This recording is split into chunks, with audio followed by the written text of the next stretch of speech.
Hi, everybody. Thank you for having me today, and a special thanks to Ms. Shira Flowers for making this happen.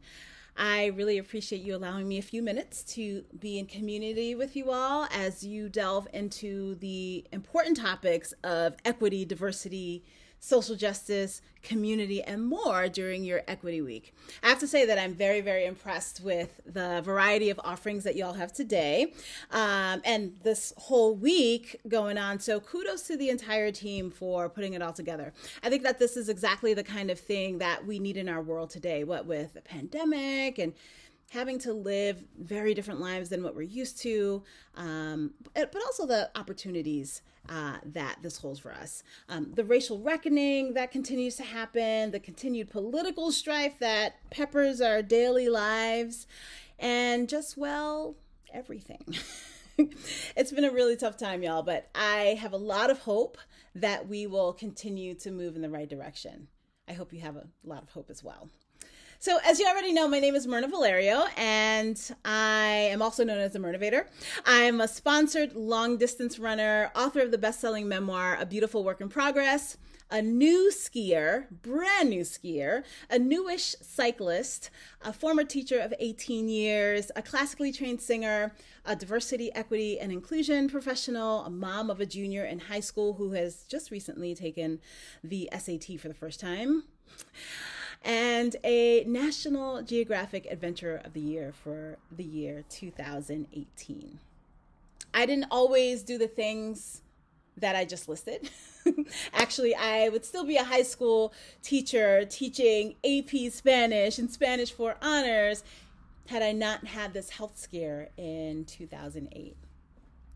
In fact, I love teaching. I really, really, really love teaching. And I especially love being with teenagers and feeding off of all your energy and cynicism too. And I love seeing the growth, the inquiry, the intellect, the talent, the glimpses of greatness and the greatness y'all already have. I really, really miss that. But I've had a whole lot of opportunities to head in a slightly different direction these past few years because of this health scare that I had in 2008. So I'll tell you a little bit about that. I was driving from one of my gigs that I had on the weekend. I taught private piano, voice, guitar, even though I didn't really play guitar. Spanish lessons, French lessons, some German lessons to families that I had known when I was a teacher down in Maryland. So I would travel from New Jersey, which was my day job in a boarding school, teaching Spanish and coaching and doing activities with the school and running a dorm. And then I would go to Maryland on the weekends and teach these families and their kids, all of the things that I listed before. And it was great. It was great money, and I got to really be in community and maintain my friendships with those families down in Maryland. So I'm driving back from Maryland to New Jersey. I did it every weekend, every Saturday. And I started having chest pains in the left side of my chest. I got really nervous. I pulled over, I looked to the back of the car. My son, who was 5 at the time, was totally zonked out and sleeping. And I was very nervous. I was trying to figure out what to do. And my heart was, to me, hurting. I was hyperventilating. I was breathing really quickly because I was really nervous because I thought I was dying. And so I sat in the car, tried to calm myself down, and tried to decide what to do. Should I stay here? Should I sit here and die?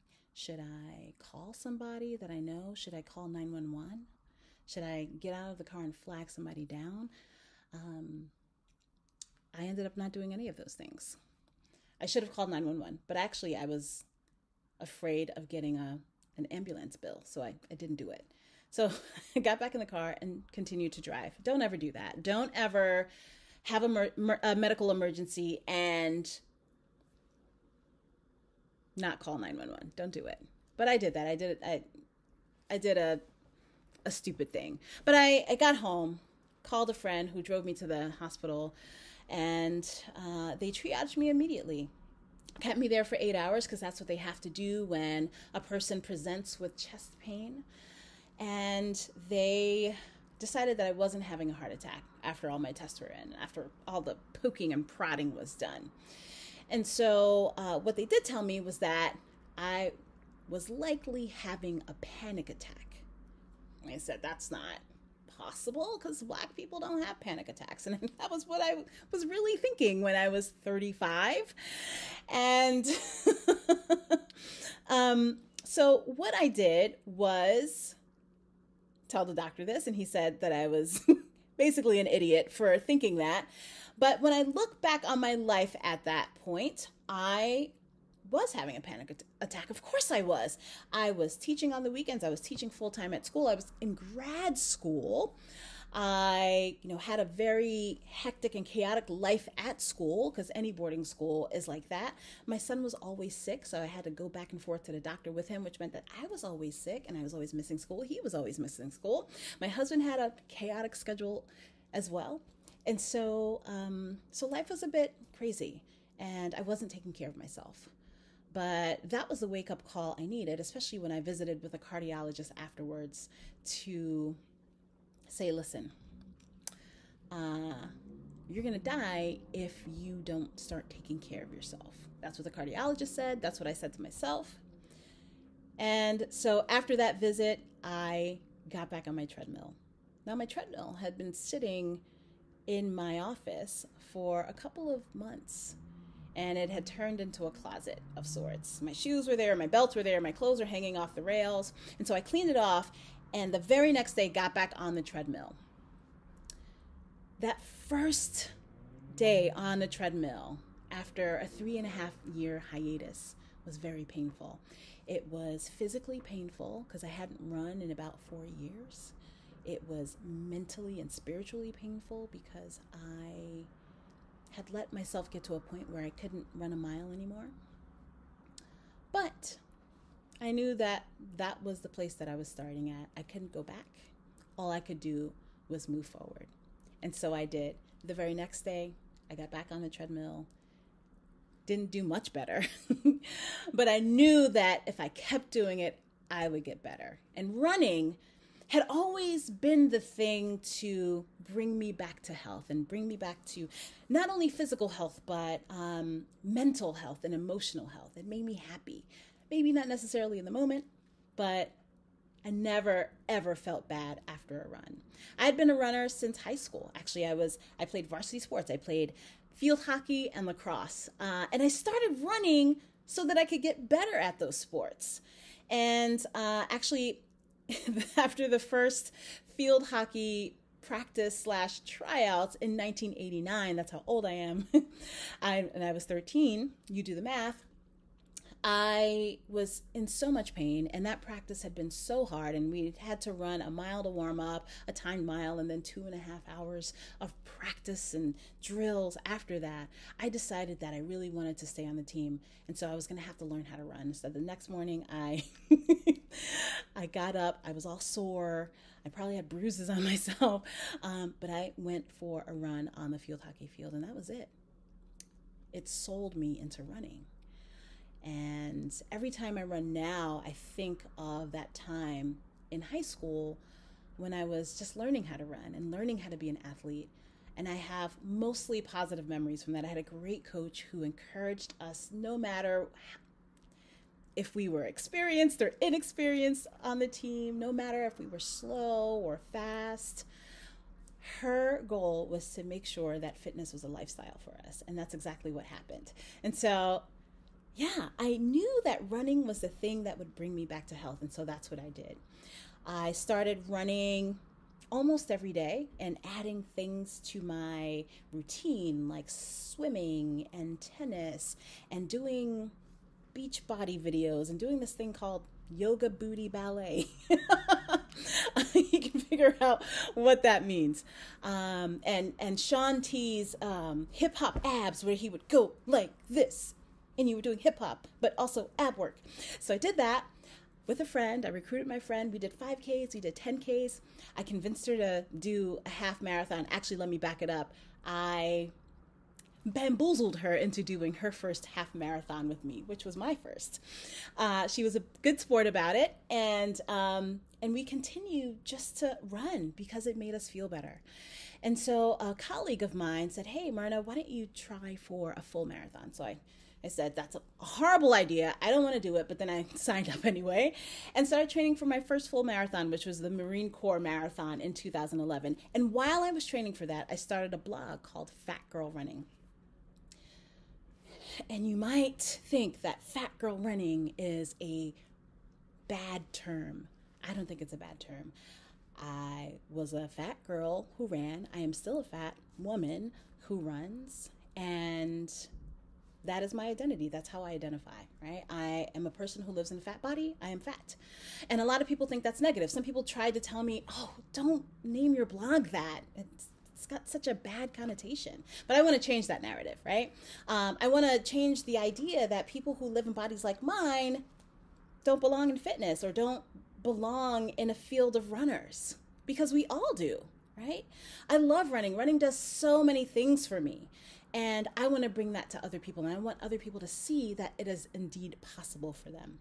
So that's what my blog was about. It was about my experiences as a runner, being amongst mostly thinner athletes, the things that people would say to me, the positive things, the negative things, the questionable things.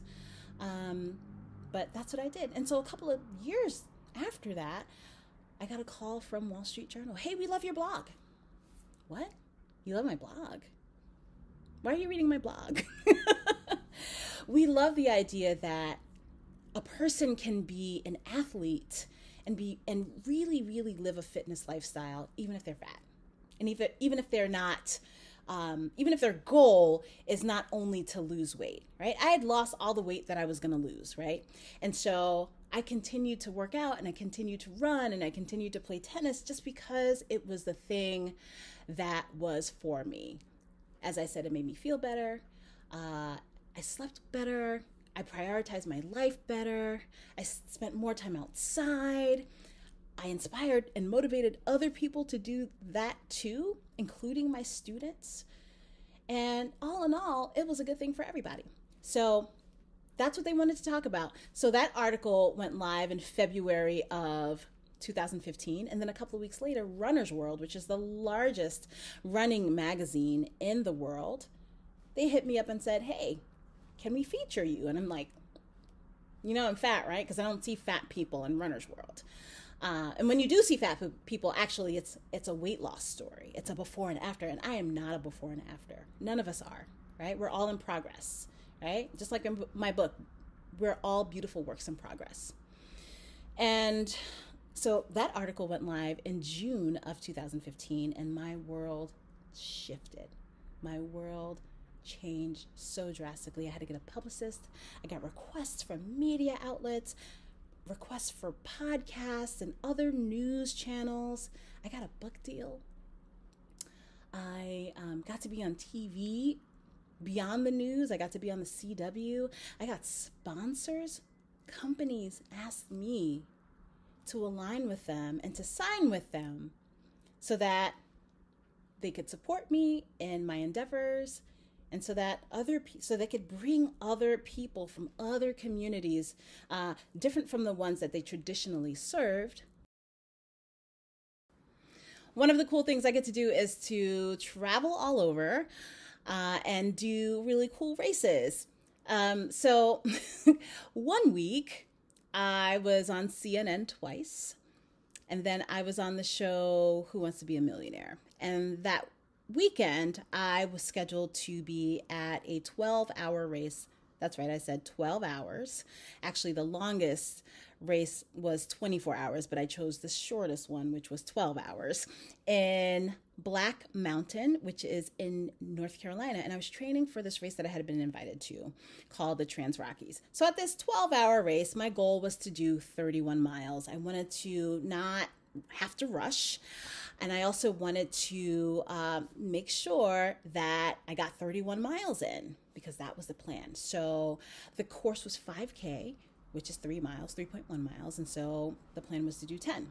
And so I finished the 9th loop, felt great, The 10th loop, my friends came out and did my last loop with me. And so at around mile 28 and a half, or 29 and a half, actually, I took my phone out to take a selfie with my friends in the background because I wanted to celebrate the moment. I like to celebrate the moments, and I love to share that with people, especially for those that don't get to do the cool things that I get to do, right? Even though sometimes those things are really hard. And I take my phone out and I see that there's a notification for an email. So I said, oh my goodness. And the subject is running. It's probably one of my cross-country parents asking me something, or maybe it's a fan. Maybe it's somebody asking me about gear or shoes.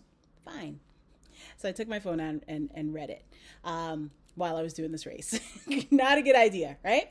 So I look at the first line of the email and it says, "You are a fraud." Okay. What? And then it goes on to say all of these awful things about me, utilizing a lot of expletives, the F word to be specific, and accusing me of making fake running videos. I mean, I don't know who has time to make fake running videos and put like running clothes on and go out to all these different places and make fake videos. But I guess this guy thought that was what I was doing. At least that's what he accused me of doing. He also said something to the effect that I was killing people with this idea of fat acceptance, and that I was too overweight to be running. And so imagine what it would be like to be in a race, be doing the thing that you love to do, and to receive something like this. And that's what happened. But the good thing was that my friends were with me, and I said, "Put your phone away. Oh my God, you're doing exactly the thing that he says you don't do. You're doing it. You're in the moment right now. Put your phone away." They might have used some other expletives to describe who this guy was. But I'll just say that they said he was a jerk. And I took a screenshot because that's what influencers do. I took a screenshot of that email and I shared it on my Instagram because I wanted people to know this is what happens. This is the kind of email I get. This is the kind of messages and comments I get on my posts because people do not like the fact that I am comfortable with my body, that I love myself. Granted, I don't love myself all the time. It's hard to love yourself or your body all the time. But I really, really try every single day to say something nice to myself, to look in the mirror and say, "You are gorgeous. Okay, you are fabulous," and other things, right? I try. It doesn't always work, but I try, and I'm very, very committed to being a person that appreciates their body. I do appreciate my body because it does amazing things. It runs 50Ks. It can run 100K in the desert, even after hallucinating and thinking that animals are out to get me during that run. So after I posted that on Instagram, I immediately, within 5 minutes, got like 200 messages, all positive. And then when I finished, and about 2 miles later, there were 500 messages responding to this troll's comments about me and my body. And the filmmaker that was at this race, who had been hired by REI to travel with me, to follow my races, to follow my training, because I was a Black lady that liked the woods. And that's what this film was supposed to be about. She was waiting for me at the end to film my finish. And so that's what she did. But then she pulled me over and said, "Hey, congratulations. That was so great. I'm so proud of you. I'm so sorry about that email that you received.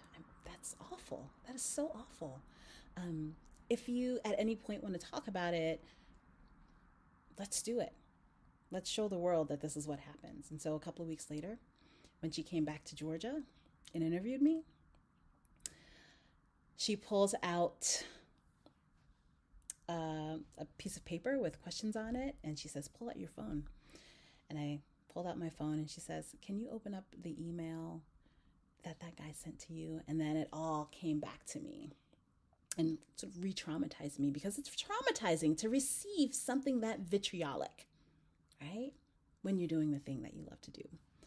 So I read the email, and that became the intro to the REI film, The Mirna.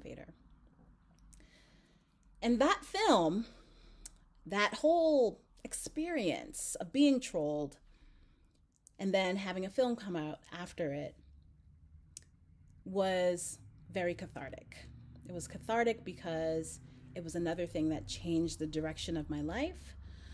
It was also cathartic because I really saw that in myself I had the power to react to something as negative and hurtful as that in the way that I did. I shared it with people so that they could see, but then I used that to seek out other opportunities to do other things with my life. And that's what it allowed me to do. After it went viral, it got like 6 million views almost immediately on Facebook. And then it only has 1 million views on YouTube. So it's not that viral. But, and TikTok didn't exist before then. So yeah, that's how I get to do what I do now. That was in 2017. And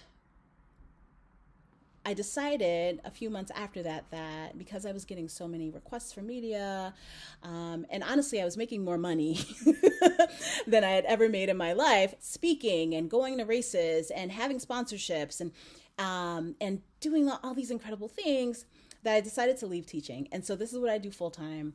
I love it. I'm still very, very busy, and I still take on way too much, but it gives me an amazing and incredible opportunity to teach on a larger platform, to teach anti-racism and equity and social justice, which is what I did at school, in addition to teaching Spanish, because teachers, I know you do everything. We do everything, right? They see something on our resume and they say, hey, you're going to be teaching that, or you're going to be leading the club, or you're going to be an advisor, or you're going to be a coach, all of it, right? You understand. So yeah, it allows me to do everything. It allows me to travel. I've been to the Sahara to do the first day of a 6-day race called the Marathon des Sables, the marathon in the sand, or of the sand, in Morocco. So I've been there. I've done Trans-Rockies several times. I have been invited to Portugal, to the Azores Islands, to participate in their races. I have been able to create a series of trail running adventure retreats called Slow AF. If you don't know what AF means, look it up in Urban Dictionary. Slow AF Trail Running Adventures, where I invite people from all over to have these incredible experiences that they normally wouldn't be invited to have, because maybe they're slow runners, or maybe they're fat, or maybe they don't feel like they. We have a good time and we build community. We're building a community of runners that just want to run because running is good for us and we love it. We run at all different paces. We're all different sizes. We might stop and take pictures, take selfies, which is part of my brand.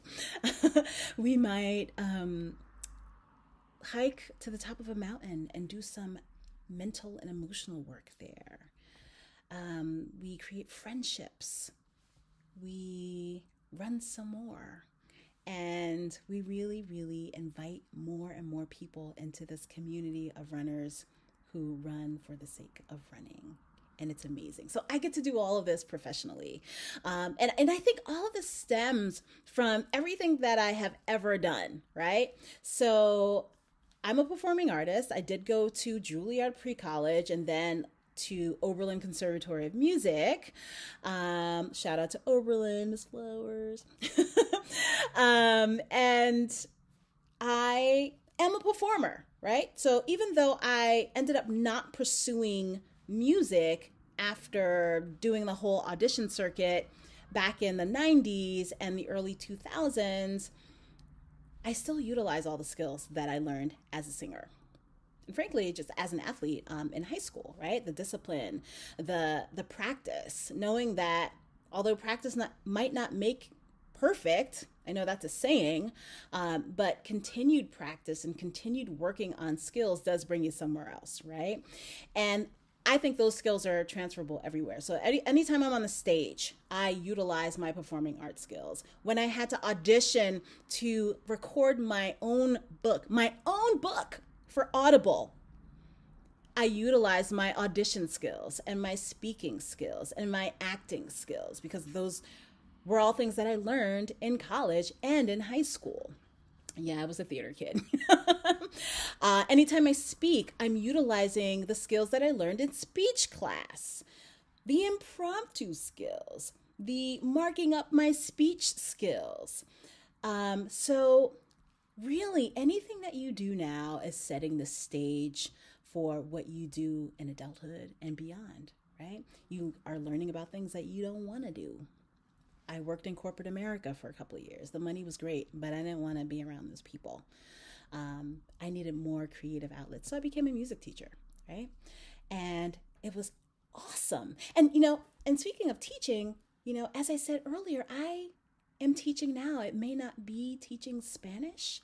It may not be giving diversity seminars to 9th through 12th graders, but I give diversity seminars to companies now. I speak Spanish whenever I can, whenever I travel. I speak Italian, I speak French. All of those things I started learning in high school as a singer, right?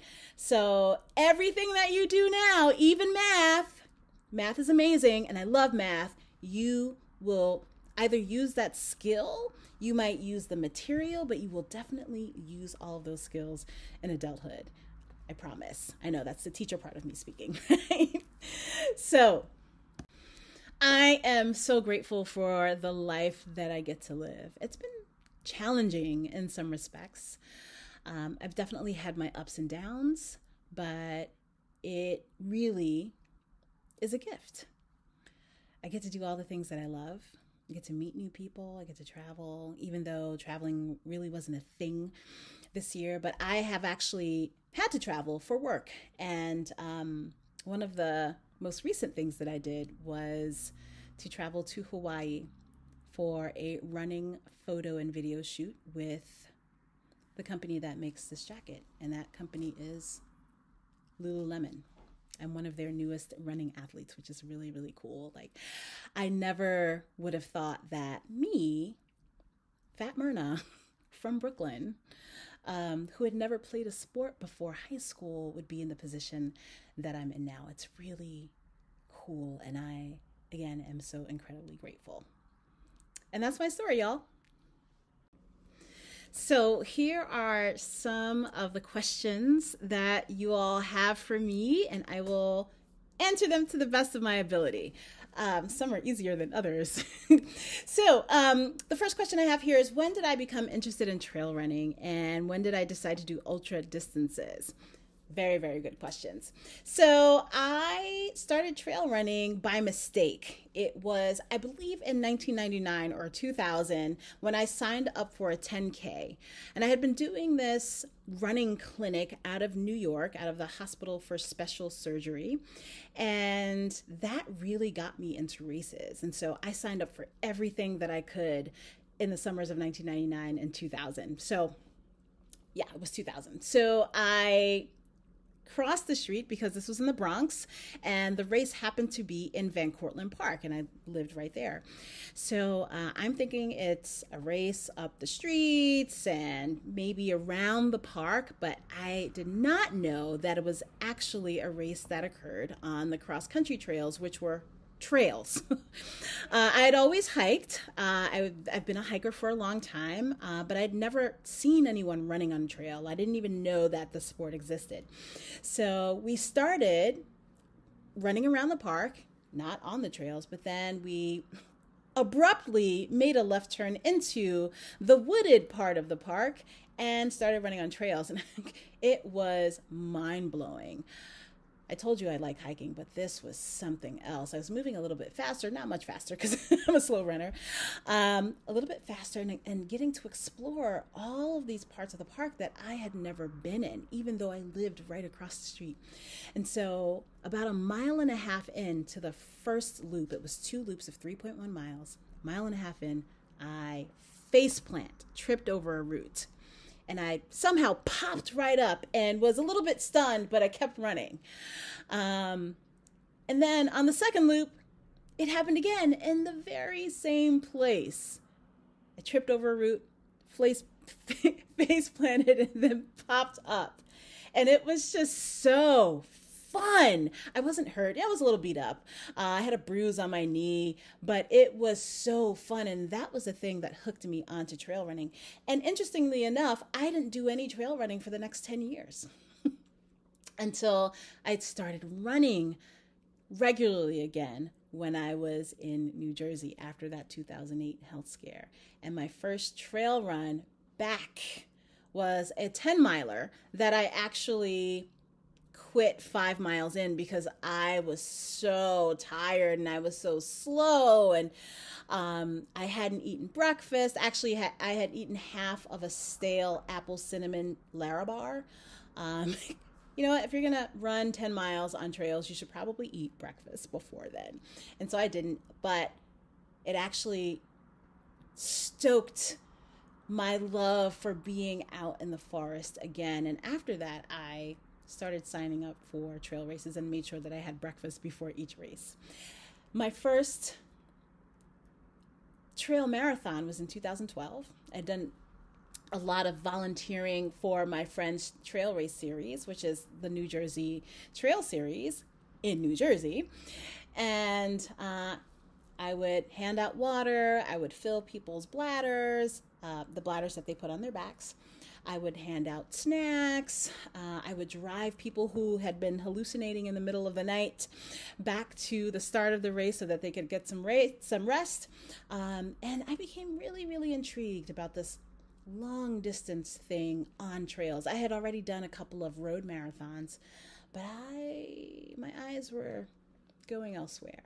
And so after volunteering, I signed up for my first trail marathon at the New Jersey Trail Series Ultra Festival, fell in love with it. And actually, my body felt really good the day after. I could run if I wanted to, but I didn't. And I decided that, you know what, this long distance thing on trails was for me. And so the very next year, I signed up for my first ultra marathon at that same event. And I did 50K, which is 31 miles. As I've mentioned several times. And it's only 5 miles beyond a marathon distance, which is 26.2 miles. But it's a whole new mental challenge. So I did that. I had some really, really tough times during that race, but there were a bunch of Navy people who were doing the race as training, who every time they passed me, because it was a loop, and they passed me all the time. Every time they passed me, they would say, "You're doing good. You're doing good. Keep going. 1 foot in front of the other. Let's go. You got it, girl. Let's go." And that helped me keep going. And so I fell in love with that spirit of other people encouraging me, even if they weren't smiling or acknowledging me on the trails. And so that's kind of what I live for when I do ultra marathons. I've done 14 since I started doing ultra marathons in 2013, and my longest race was 100K. And right now I am recovering from knee surgery that I had in August of 2020, yay 2020. And sometimes it's very painful to not be able to run those distances. I am topping out at 3 miles right now, but I know that I'll eventually be able to do the long distances again, but it's really, really hard to look out my window and watch all the people running. So can't wait to get back to it. One of my favorite questions is this one. You've spoken about your experience running with the Tarahumara. I've spoken about that on a lot of podcasts, not necessarily here yet, but I'll tell you the story of running in the Copper Canyons of Mexico in the state of Chihuahua. I do a lot of retreats. I sometimes headline a retreat, or I'm the special guest at a retreat. And that's what happened when I was down in Mexico. I brought my son with me. He was taking a year off of school so that we could travel together and that we would do some unschooling, and so that he would learn through the experience of travel.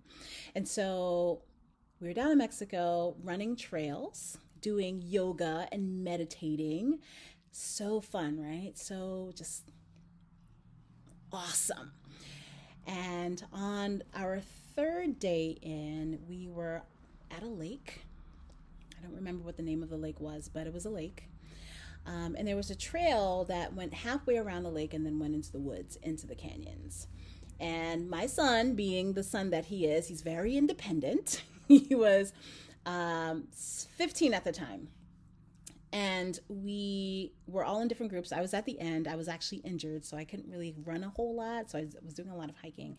He was in the mid-pack, and he hung out with the older ladies in the group. And then there were the fast people, the millennials. So everyone's running. The trail is very poorly marked. And somehow the millennial group gets off course. They go the wrong way, but then they figure it out and they're on their way back. I'm in the back with the sweep. The sweep is the person who's responsible for making sure the people in the back get to the destination safely. And there was the mid-pack, and the mid-pack was on the right course. But at some point when we were all told to either wait or turn back so that we could make sure that everybody was on the same course, they lost track of Rashid, my son. And they couldn't find him. They said we turned around and he suddenly wasn't there. And if you know anything about the Copper Canyons, they're gorgeous. They are some of the deepest canyons in this part of the world. And they're also where there's a lot of major drug trafficking, mostly at night. So you really have to get out of there by sunset so that you are safe.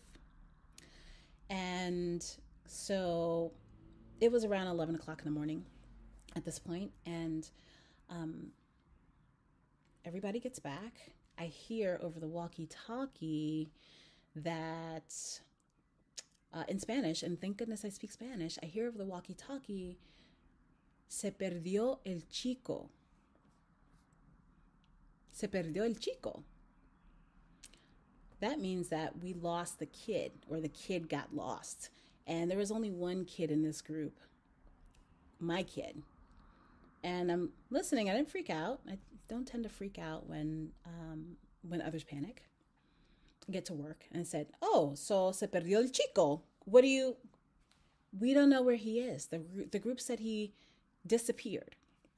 And so I get nervous, of course. I know the history of this place. I know what goes on. And I'm waiting. I'm, pacing with everybody as we're waiting for the millennials to come and waiting for the mid-pack group to come and get our directions. And so once everyone is together, I'm still very nervous, but I'm very, very calm, very Brooklyn. And we set out looking for him.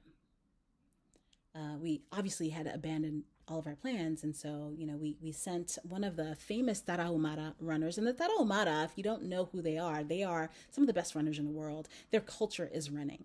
They are an indigenous population down in the state of Chihuahua.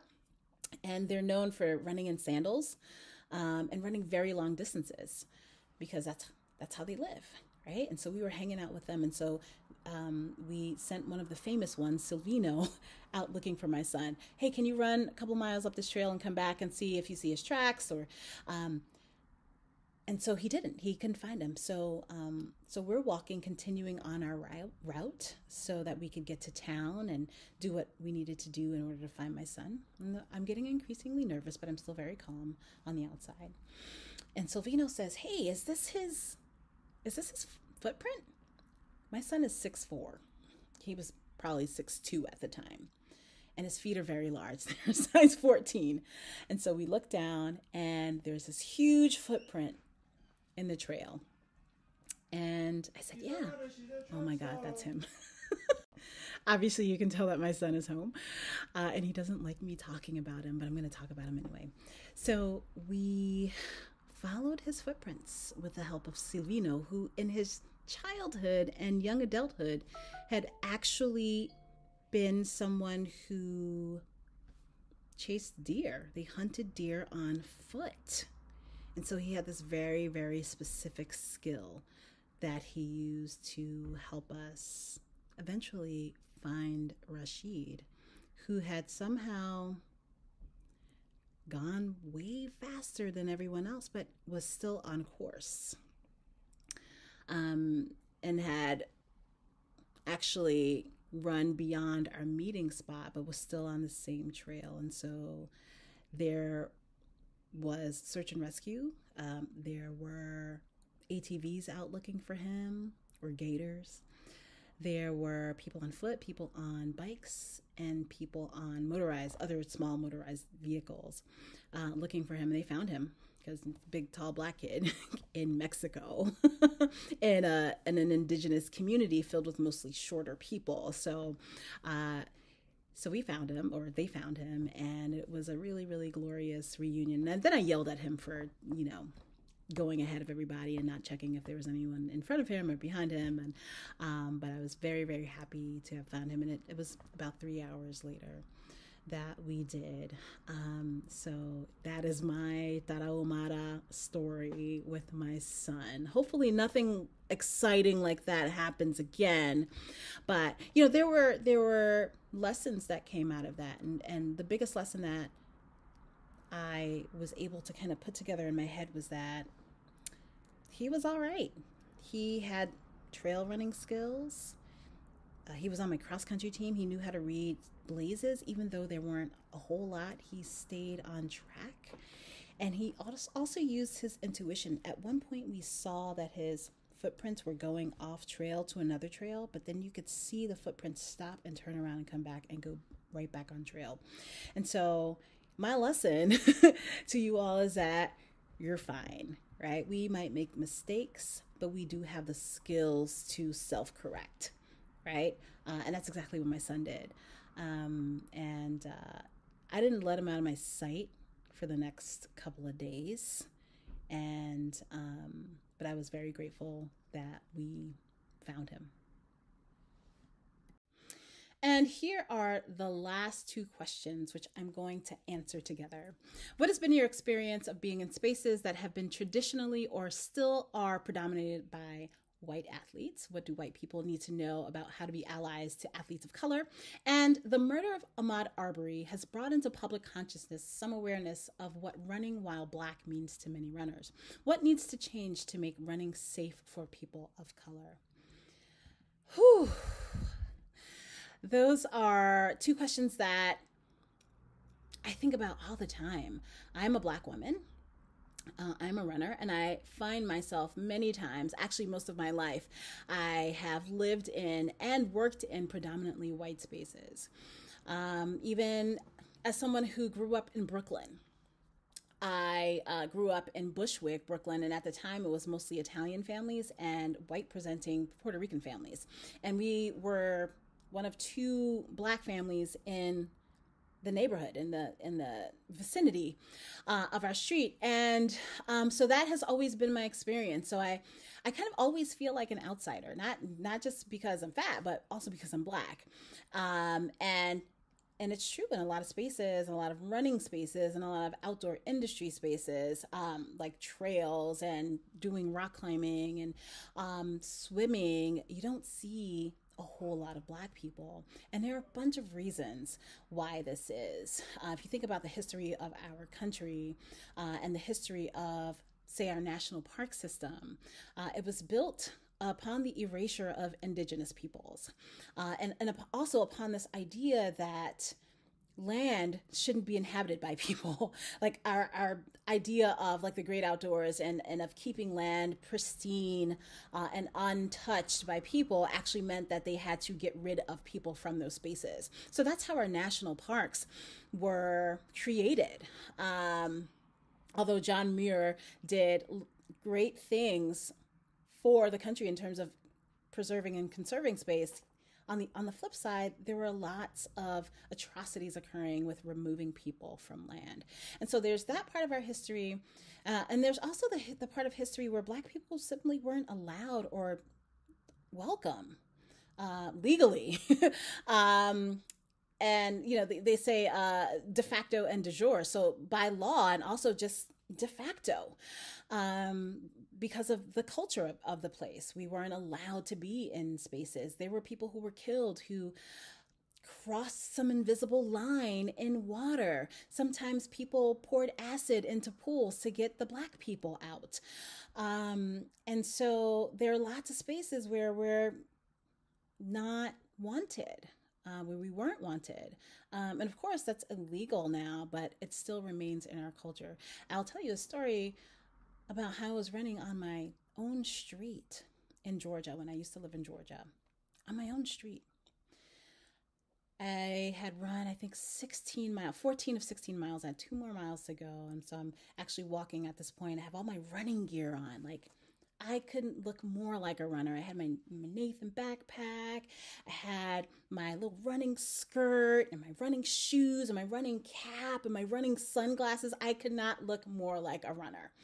And some lady stops and decides that she's going to call the cops on me because apparently I don't look like I belong.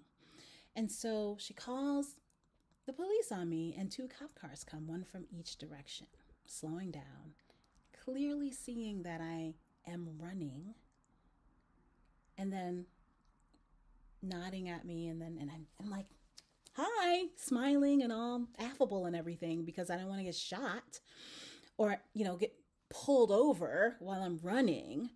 And that's that. But she thought I didn't belong.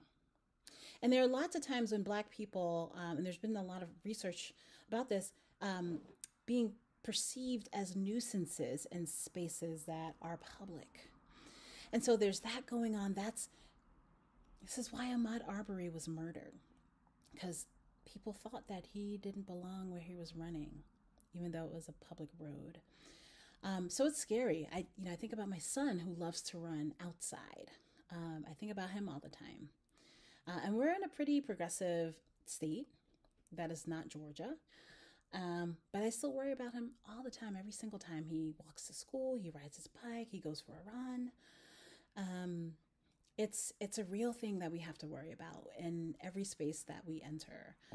Because as we've seen from the news and from the things that have happened over the past year and a half, and over the past all of our history, I feel like Black people aren't safe anywhere.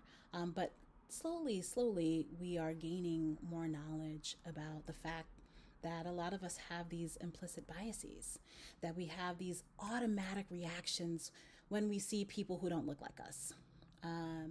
There's a lot of science about it, and I highly recommend the Harvard implicit bias tests.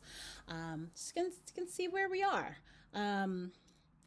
in terms of the stereotypes that we have, that we react to, the microaggressions that we participate in, even though we don't know that we are inflicting pain and trauma on people. So learning about those things, learning about our own perspectives, our own attitudes, learning about our own socialization, meaning the ways in which we were socialized from the various groups that we belong to, our race groups, our gender groups, our ethnic groups, our socioeconomic groups, our age groups, our regional groups. All of those things play into how we see people, how we interact with people, how we react to people. And so learning more about those things and having a vocabulary for it, having the ability to realize and be metacognitive, thinking about what we're thinking about what we're doing, having that ability to do that in the moment will help us overcome the awful reactions, the awful judgments and thoughts that we might have about people that don't belong to our own group or who we perceive don't belong, right? And so that's not just in running, that's in everything. That's in every single thing that we do in education, in our lives at home, in our lives doing all of the fun things. I know we haven't done a lot of fun things in the past year or so, but when we normally go out and do our fun things and the travel that we do and the books that we read, the books that we don't read, the things that we see on TV, the things that we see on social media, we have the power and we have the intellectual capability to go beyond these immediate reactions that we have and these implicit biases and these stereotypes that we hold so near and dear to our hearts that are very rarely based on the truth and reality. So those are all the things that, or some of the things that we can start doing to move along on the path or arc of justice. Thanks so much, guys. This was so incredible to be with you, and I really, really appreciate the opportunity to be with you all and to be in community and to help you celebrate your Equity Week. Thanks so much. Bye.